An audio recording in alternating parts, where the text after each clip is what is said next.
আজকে বিএনপি, জামাত ইসলামী আন্দোলন, জমিয়তুল উলামা ইসলাম সহ বাংলাদেশের রাজনৈতিক দলগুলির মধ্যে বিভিন্ন দাবি নিয়ে আজকে যে অনৈক্য দেখা যাচ্ছে, সে অনৈক্য আমরা চাই না। আমরা একটি বিষয় ঐক্যবদ্ধ থাকতে চাই, আমি ফ্যাসিবাদের বিচার বাংলার মাটিতে হইতেই হবে। এই ব্যাপারে আমরা সবাই ঐক্যবদ্ধ হইতে চাই। পিআর পদ্ধতিতে নির্বাচন চাবেন, ভালো কথা। পিআর পদ্ধতিতে আমরা পড়ান, আমরা একটু বুঝে লই, কিন্তু পিআর পদ্ধতিতে এখনই কেন আসেন না? অতীতে যেভাবে নির্বাচন হইতে এইভাবে নির্বাচনটা কইরা আমরা সংসদে যাইয়া তারপরে সেখানে আমার হাতে তো লাঠি আছে, অসুবিধা আছে?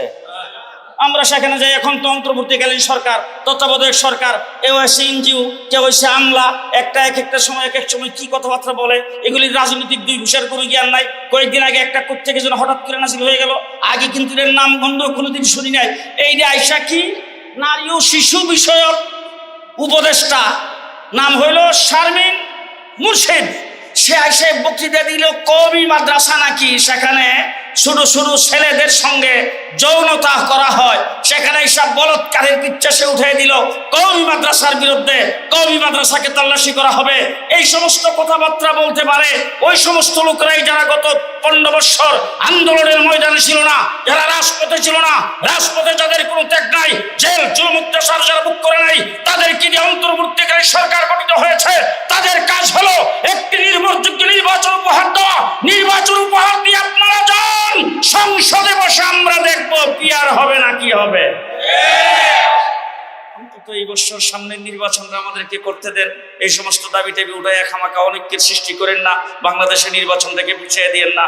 নির্বাচন সামনে, আমরা যেই তারিখ মোটামুটি শুনতেছি আগামী ফেব্রুয়ারির ভিতরে নির্বাচন হবে, এর ভিতরে নির্বাচনটা দিয়ে দেন। আমরা সংসদে যাই, যাবতীয় সবকিছু সেখানে ফয়সালা করবো। শেষ কথা আপনাদের সামনে বলতে চাই, গত নির্বাচন হয়েছিল 2018, 2023-এ নির্বাচন হয়েছে। সেই নির্বাচনে কোন রাজনৈতিক দল যায় নাই, ঠিক কিনা বলেন? 18-তে বিএনপি সিদ্ধান্ত নিয়েছে, বড় দল, আমরাও সিদ্ধান্ত নিয়েছি, সকলে মিলে আমরা নির্বাচনে গিয়েছিলাম। ওই নির্বাচনটা হয়েছিল সকলের ঐক্যবদ্ধ, কথা কয় না, সকলে ঐক্যবদ্ধভাবে নির্বাচন করেছিলাম। কিন্তু আওয়ামী দুঃশাসন আমাদের মাথার উপরে চেপে বসে আমাদেরকে সেন্টারেই যাইতে দেয় নাই। তারা সেন্টার দখল করেছে, ব্যালট পেপারে সিল মেরেছে, দিনের ভোট রাতে করেছে, কথা কয় না, দিনের ভোট রাতে করেছে, ঠিক না ঠিক?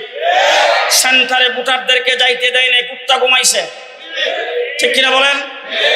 এইভাবে না হইলে আপনারা বলেন তো, আপনাদের এলাকায় ফাঁস করছিল কে যদি ভোট হইতো?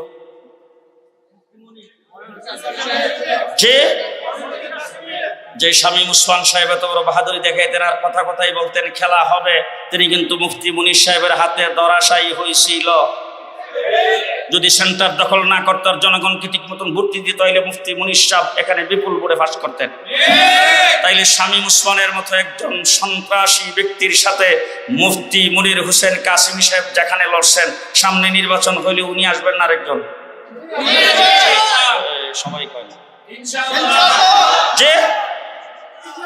যে নারায়ণগঞ্জবাসী রক্ত দিয়েছে, মাদারীনগর থেকে শুরু করে সিদ্ধিরগঞ্জ, মেন রোডে, শহরে বন্দরে রক্ত ঝরেছেন আপনারা ফ্যাসিবাদ মুক্ত করার জন্য, আওয়ামী দুঃশাসন থেকে মুক্তি পাওয়ার জন্য। নারায়ণগঞ্জের 4টি আসনে একটা আমরা মনির হোসেন কাসিমিকে দিয়েছ। হাত ধরে দেখুন, যদি সামনে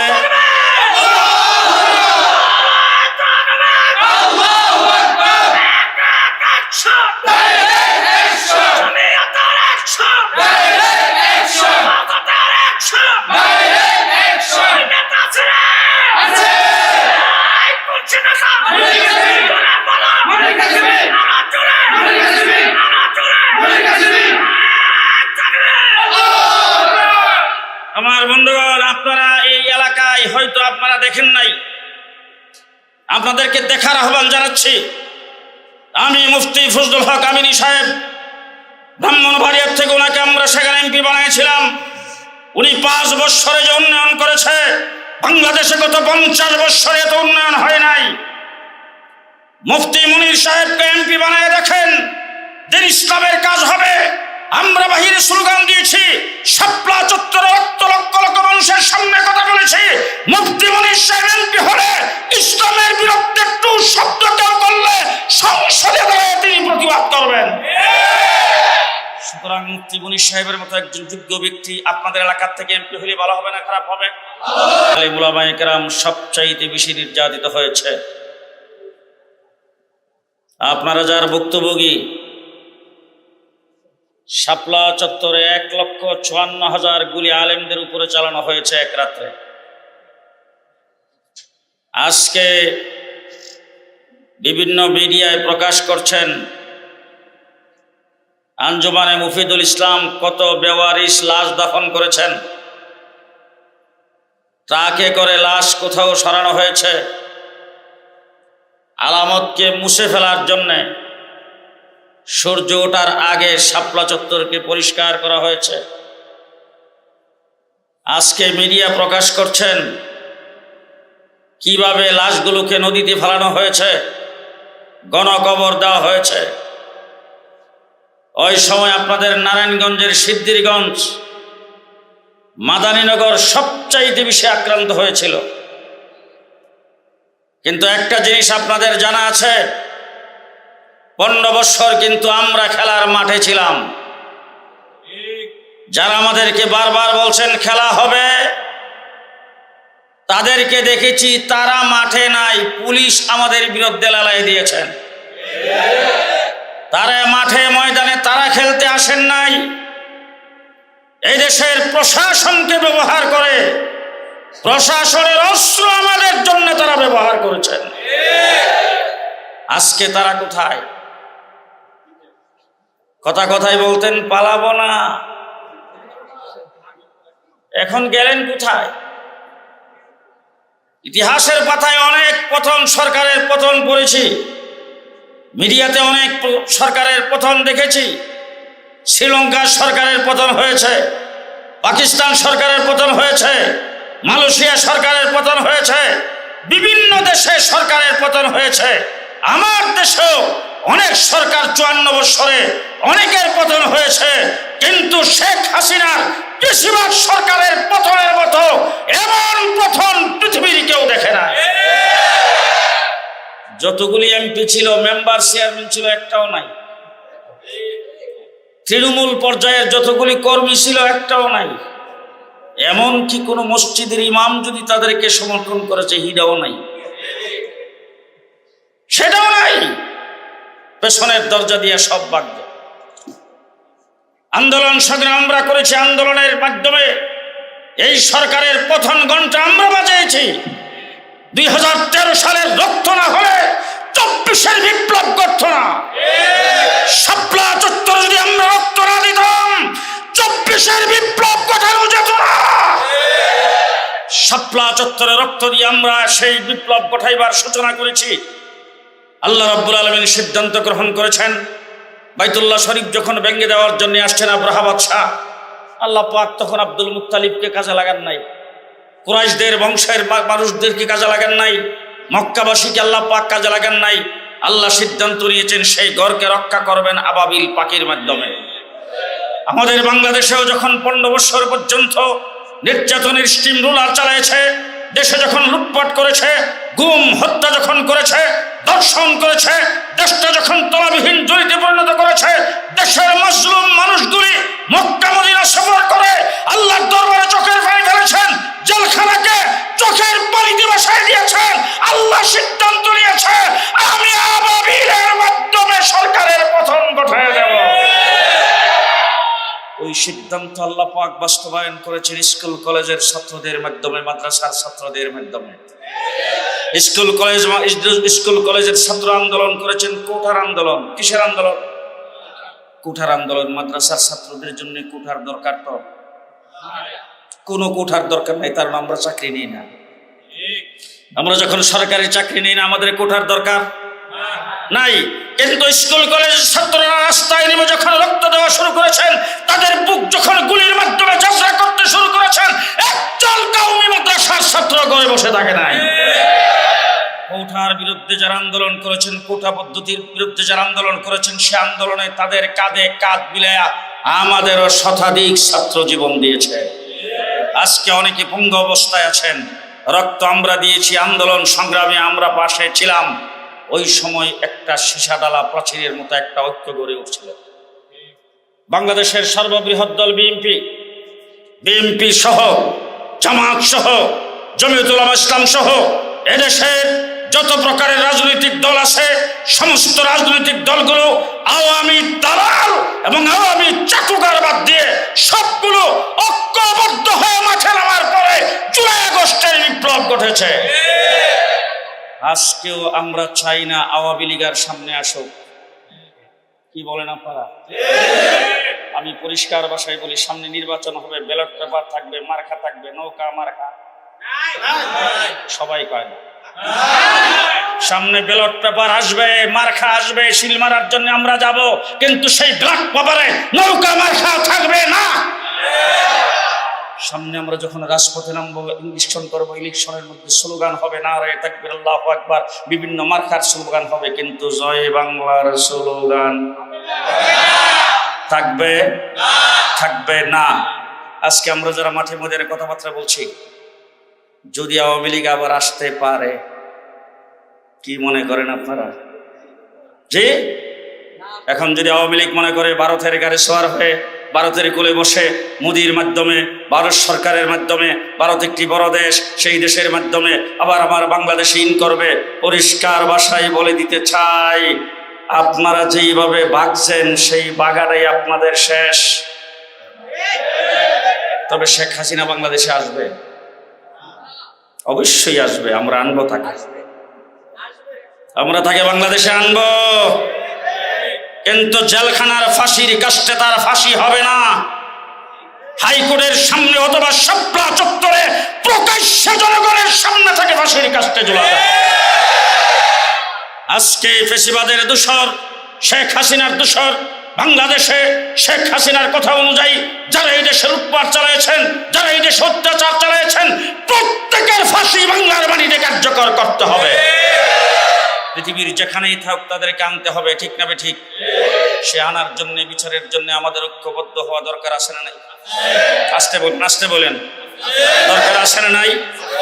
আমি আহ্বান জানাবো, অনৈক্যের সুর দেখা যাচ্ছে আজকে বিএনপি, জামাত ইসলামী আন্দোলন, জমিয়তুল উলামা ইসলাম সহ বাংলাদেশের রাজনৈতিক দলগুলির মধ্যে বিভিন্ন দাবি নিয়ে আজকে যে অনৈক্য দেখা যাচ্ছে, সে অনৈক্য আমরা চাই না। আমরা একটি বিষয় ঐক্যবদ্ধ থাকতে চাই, আওয়ামী ফ্যাসিবাদের বিচার বাংলার মাটিতে হইতেই হবে। এই ব্যাপারে আমরা সবাই ঐক্যবদ্ধ হইতে চাই। পিআর পদ্ধতিতে নির্বাচন চাবেন, ভালো কথা।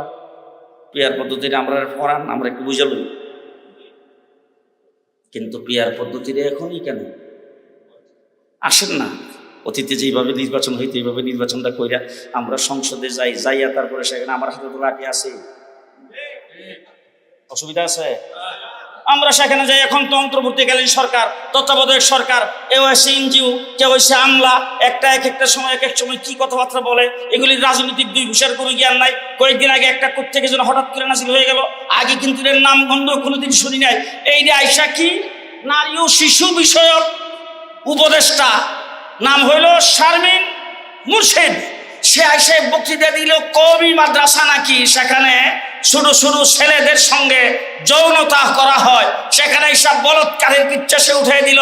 কওমি মাদ্রাসার বিরুদ্ধে, কওমি মাদ্রাসাকে তল্লাশি করা হবে, এই সমস্ত কথাবার্তা বলতে পারে ওই সমস্ত লোকরাই যারা গত 15 বছর আন্দোলনের ময়দানে ছিল না, যারা রাজপথে ছিল না, রাজপথে যাদের কোনো ত্যাগ নাই, জেল জুলুম অত্যাচার যারা বুক করে নাই, তাদেরকে দিয়ে অন্তর্বর্তীকালীন সরকার গঠিত হয়েছে।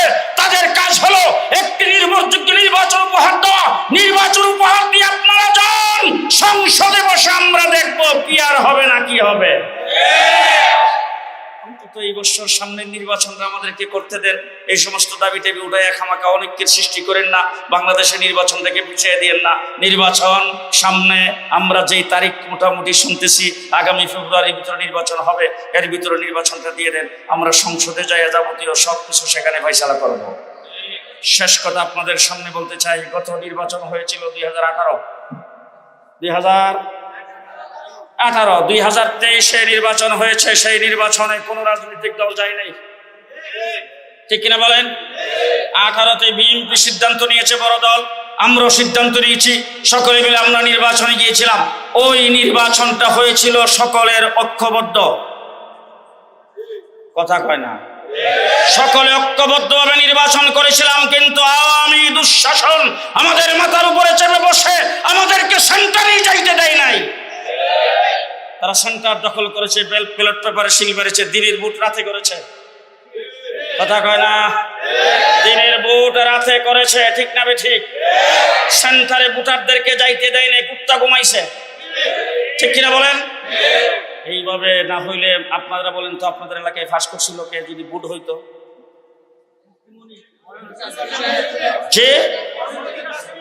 যে শামীম ওসমান সাহেব এত বড় বাহাদুরি দেখাইতেন আর কথা কথাই বলতেন খেলা হবে, তিনি কিন্তু মুফতি মুনীর সাহেবের হাতে ধরাশায়ী হয়েছিল।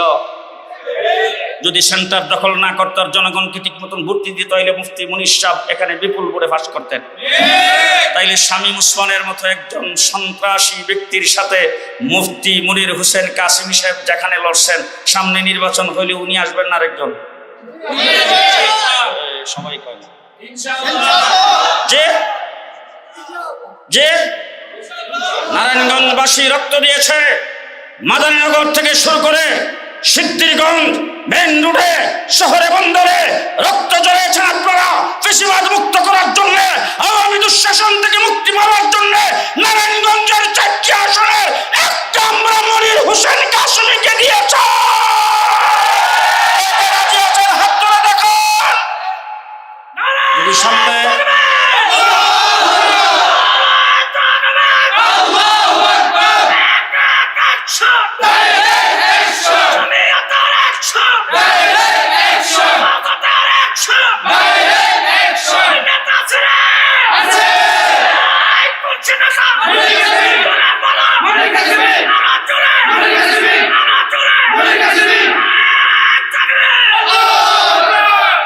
আমার বন্ধুগণ, আপনারা এই এলাকায় হয়তো আপনারা দেখেন নাই, আপনাদেরকে দেখার আহ্বান জানাচ্ছি।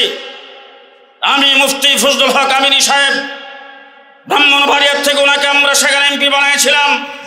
উনি 5 বছরে যে উন্নয়ন করেছে, বাংলাদেশে গত 50 বছরে এত উন্নয়ন হয় নাই। মুফতি মুনীর সাহেবকে এমপি বানায় দেখেন, দিন ইসলামের কাজ হবে। আমরা বাহিরে স্লোগান দিয়েছি, শাপলা চত্বরে লক্ষ লক্ষ মানুষের সামনে কথা বলেছি, মুফতি মুনীর সাহেব এমপি হলে ইসলামের বিরুদ্ধে একটু শব্দ কেউ করলে সংসদে দাঁড়িয়ে তিনি প্রতিবাদ করবেন। সুতরাং মুফতি মুনীর সাহেবের মতো একজন যোগ্য ব্যক্তি আপনাদের এলাকার থেকে এমপি হলে ভালো হবে না খারাপ হবে?